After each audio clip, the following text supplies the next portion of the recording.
Good morning. For science this morning, we're going to take a little nature walk. I've even got my rubber boots on here. See that? The yard's wet. We're going to start by identifying a couple things in the yard because I figure we're going to do one more classification activity today. And I want to get you outside, away from your computer for science today. This is a weeping willow tree. This tree, as you can see there, it's about, right now it's about 3 times as tall as I am. And this tree was a branch from a weeping willow tree. I don't know if you can see it. Yeah, there it is. See that, whoops, there it is, that yellow right there. That's a weeping willow tree in the neighbor's yard that they almost cut down. And they asked me if I wanted to take a branch because with willows, and this is a really wet part of the ground, see? If you can hear that.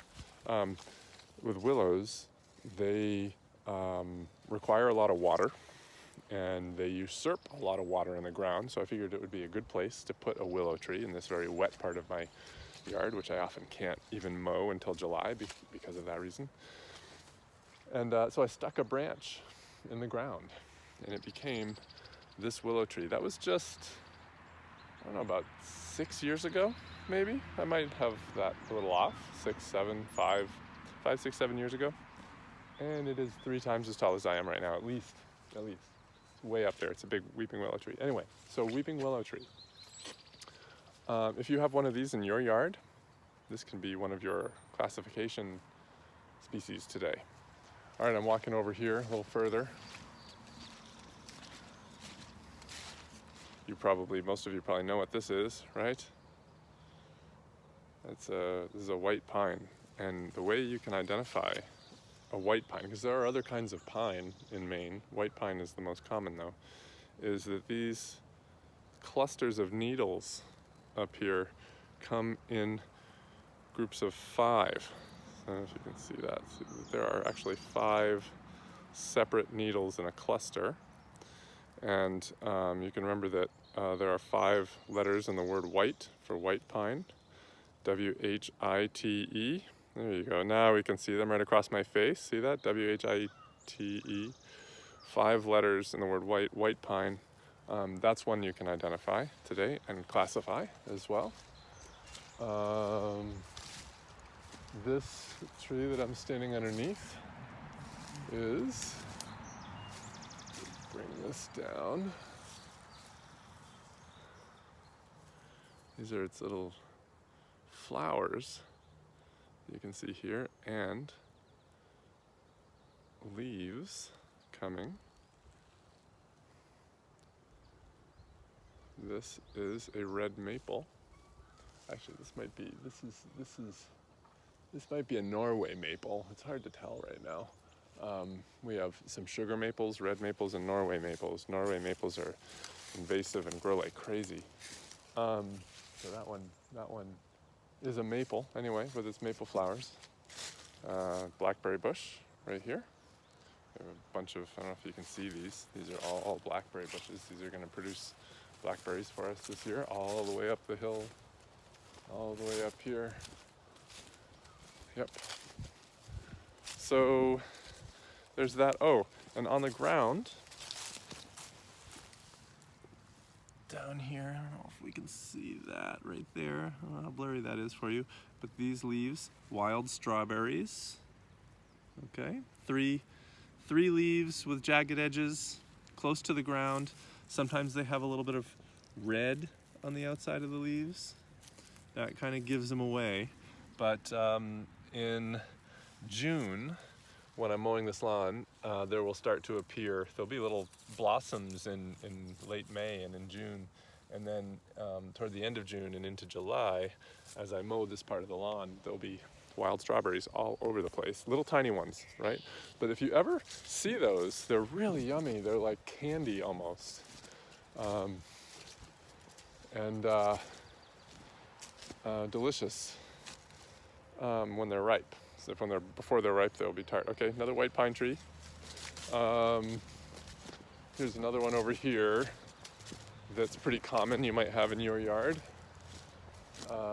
This right here, this is a red oak. You can tell, here's the oak leaves from last year. Oak leaves are long. Here, I'll pluck one off because that's not doing this tree any good anymore. They're really long. Oak leaves are long. And they have that kind of a pointy sort of cave around each, a little V, pointy V around the lobes. I think we call those lobes on oak leaves. If they're really, really rounded, then you might have a white oak tree. White oak trees are a little more rare. They tend to get diseased and die in Maine, but red oaks are the really common ones. That's what I have. Oh, and up there a couple of years ago when Bodenham was ground zero for brown-tail moths, these trees were loaded with brown-tail moth caterpillar nests